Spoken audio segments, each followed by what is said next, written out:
InJourney aktifkan posko terpadu mudik lebaran di Bandara Patimura.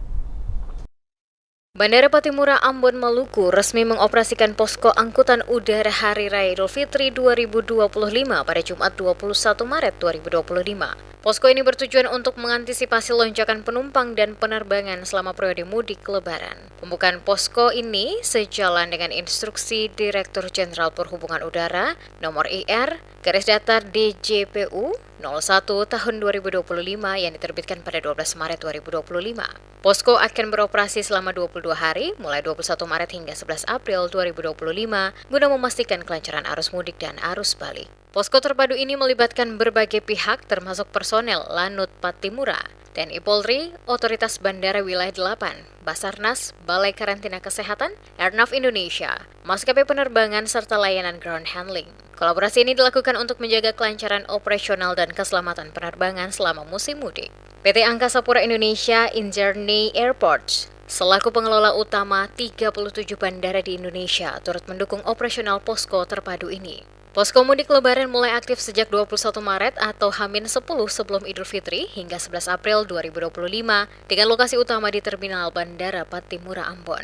General Manager PT Angkasa Pura Indonesia Cabang Bandara Patimura Ambon, Shiveli Sansochi, mengungkapkan bahwa posko mudik lebaran telah dilengkapi dengan monitor CCTV untuk memantau area check-in, lalu lintas kendaraan, serta kedatangan dan keberangkatan penumpang. Keberadaan posko ini diharapkan dapat meningkatkan aspek keamanan dan pelayanan bagi para pemudik.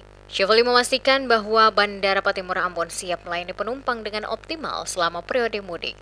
Pihaknya memperkirakan jumlah pergerakan penumpang di bandara yang dikelola AP Indonesia naik selama periode mudik lebaran.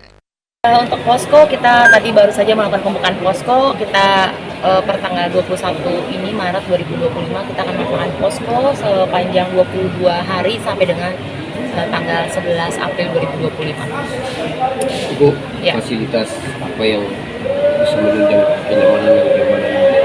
Baik, fasilitas di posko atau di penumpang? Fasilitas di posko.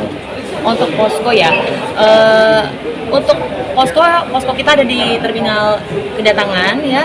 Kita punya posko yang untuk di luar maupun untuk Zoom yang berkoordinasi dengan perhubungan maupun dengan kantor pusat kami. Kami melakukan laporan setiap hari pagi dan sore.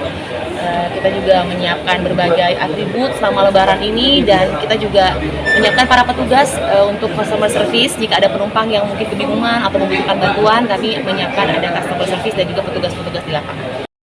Menyikapi lonjakan jumlah penumpang, seluruh operasional pendukung termasuk petugas InJourney telah disiapkan dan siaga untuk memberikan layanan terbaik. Selain itu, koordinasi antar lembaga dan pengelola bandara terus diperkuat guna mengantisipasi kemungkinan terjadinya cuaca ekstrim selama angkutan lebaran. Upaya mitigasi cuaca buruk dilakukan melalui kerjasama dengan Badan Meteorologi, Klimatologi, dan Geofisika atau BMKG, Airnav Indonesia, serta otoritas penerbangan terkait. Selain itu, Shiveli memastikan pemeriksaan rutin terhadap fasilitas bandara menjadi prioritas guna memastikan operasional tetap berjalan lancar. Dengan langkah-langkah tersebut, diharapkan arus mudik lebaran di Bandara Patimura dapat berjalan dengan aman, nyaman, dan terkendali.